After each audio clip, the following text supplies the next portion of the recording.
All right, so the future of gaming, ladies and gentlemen, the future of gaming. Where are we heading? Well, yesterday we finally got a chance to rest easy, basically, because all our speculation has officially come to a halt, as we now know what Microsoft truly wants for gaming. Now, I have been calling this for the longest, and I got confirmation basically that all my theories were correct, that Microsoft wanted to become nothing more but a streaming based service that is available on all platforms to maximize profit. And we got that with Project xCloud. Now, ironically, today we also got confirmation from Sony, even though we all knew this. Anybody who pays attention or just pretty much just looks at the market already knows that Sony was working on a PS5, but we have confirmation that Sony indeed is working on a PlayStation 5. However, we don't know when it's launching, supposedly, but we all kind of know when it's launching. Looking at the whole situation, though, where is console gaming heading? And hell, will console gaming even be traditional from this point forward? Well, let's break it down. In 2013, gamers as a whole, everybody came together and we fought against DRM. DRM was going to be the very thing that destroyed consoles out the gate when it came to the PlayStation 4 and the Xbox One. Nobody was pretty much standing for it. Nobody. You know what I'm saying? Nobody was standing for it. There were some people who thought that the whole DRM debacle was unfair because they thought DRM was the perfect thing because a lot of us are on the internet anyway. Unfortunately, they failed to realize that, yes, we are connected to the internet, but the way Microsoft was going about it was going to have a lot of restrictions. For example, you could not... and I repeat, you cannot trade your games in. You cannot get used games at all. Games had licenses to them that were going to be locked directly to your account, which made them only available and work for your account. Also, there were restrictions in terms of how you shared your games with friends, meaning they had to be on your friends list for more than 10 days, X amount of things. These were ridiculous restrictions on something that's supposed to be simple, and that's console gaming. Console gaming is always known for simplicity, and that's one of the main things you see a console guy bring to the argument, especially when you see them talking about PC versus console. Remember, that's their main thing to go to. Well, yes, PC game is great in terms of power, right? But consoles is known for simplicity. I can plug it into my TV and the power outlet, and bam, I'm playing games. Unfortunately, console gaming as of late will not be, this traditional way anymore.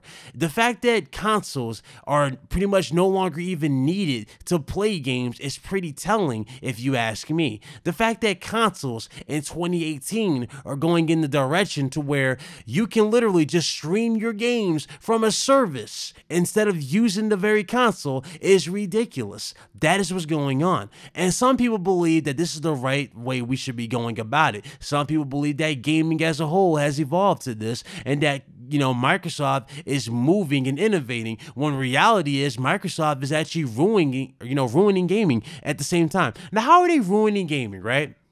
How are they ruining gaming? Some people are going to say, oh, consoles are still going to exist. You guys just blowing this out of proportion. Okay. First of all, Microsoft's whole ideology, pretty much, right? Their whole mindset in terms of going towards gaming has always been about maximizing profit. The reason why they want these games on every platform is to maximize profit. The main reason they wanted Play Anywhere and the reason why they wanted to hype up crossplay and X amount of things is because they want everything to be connected so that they can remain relevant in the market. Unfortunately, this is not going to work out in their favor. First of all, Microsoft does not have the library that justifies, nor does it even make anybody with the simplest gaming knowledge that interested into jumping into this whole online only aspect. They don't.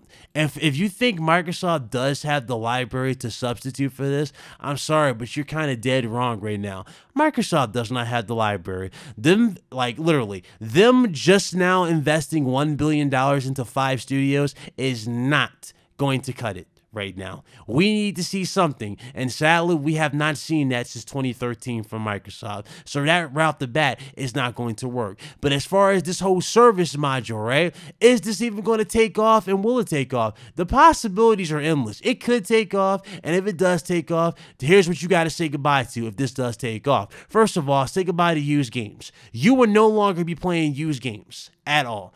You will be locked and be at the mercy of your internet service provider.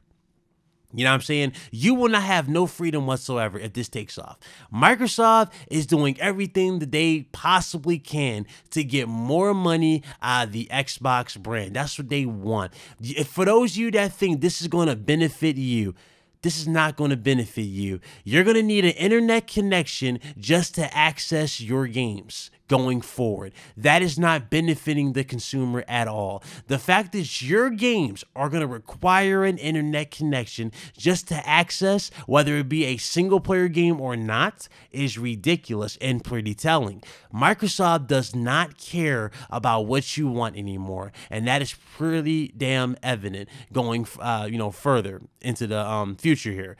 That's pretty evident. They don't care about what you want, and they most certainly will not care anytime soon, especially when you have people acting like salesmen and are damage controlling this, saying that this is great for gamers. This is not great for gamers at all. We buy gaming consoles for simplicity. If you take simplicity out of gaming consoles, then I guarantee you console gamers will go to the next big thing, which is PC gaming. And ironically, even Microsoft is pushing their own fans in that direction by even partnering up with with Razer with mouse and keyboard support and X amount of things. Microsoft really wants you to go to PC because that's what they really want to sell their games to, is PC, since I mean, they're not that big of a, force here on the market now, are they? No, they're not.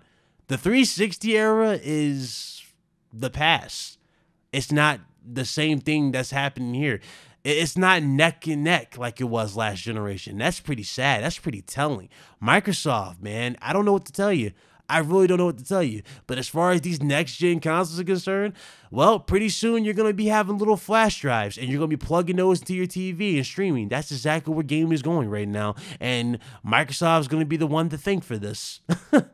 So I'm telling you, man, if you guys don't want this, you guys want to prove me wrong, you already know what you got to do. Do not support this.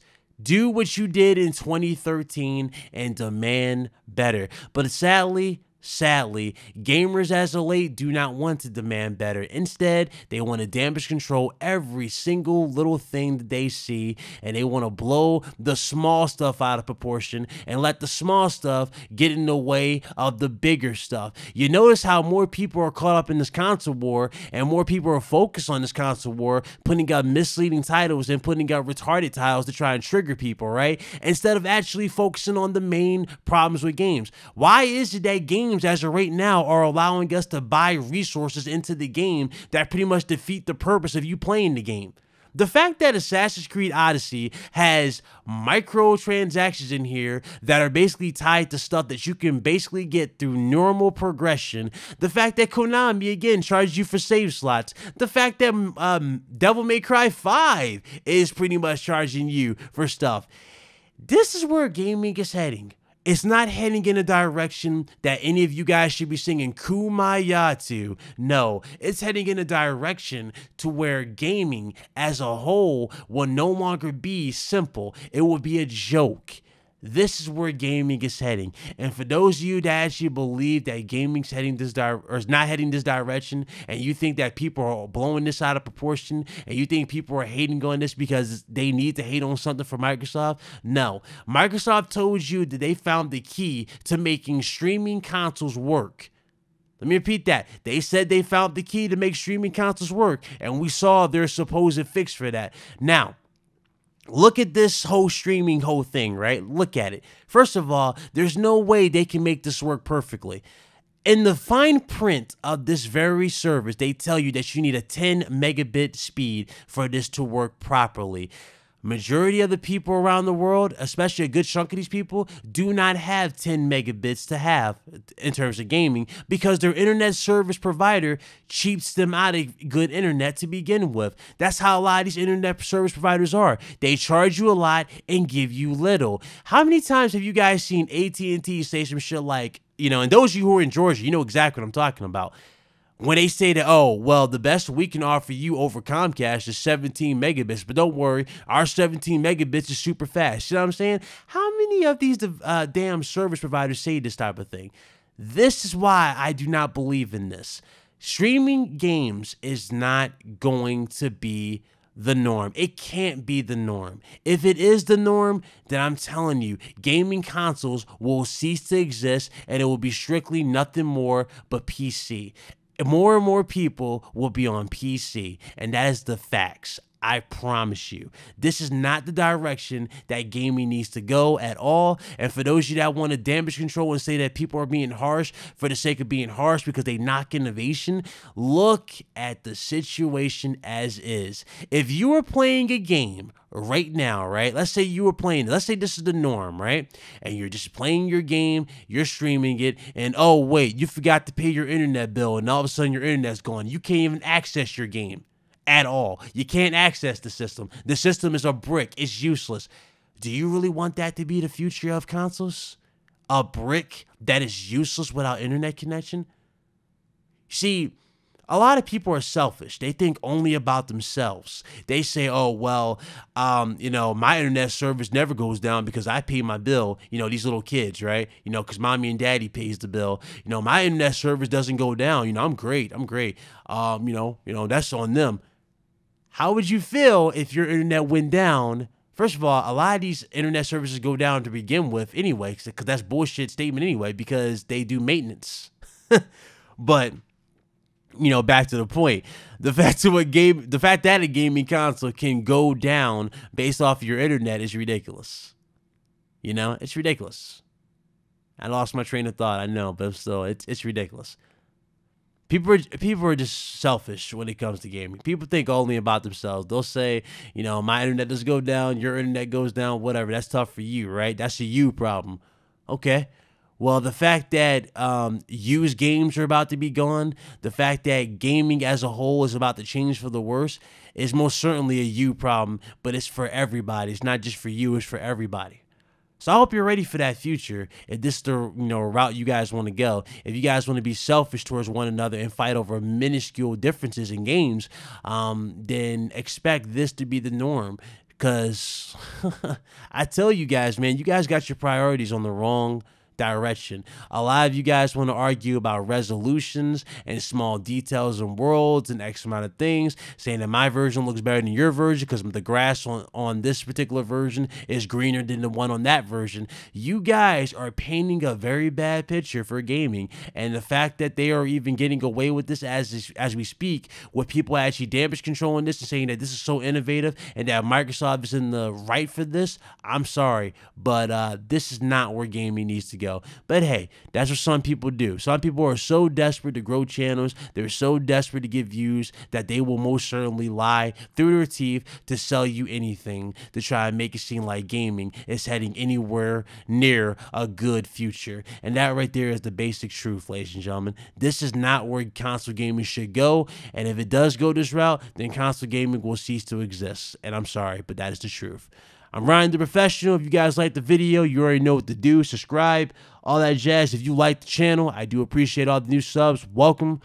I'll see you guys on my next one. Y'all be blessed. Y'all be easy. And keep it gaming. I'm out. Deuces.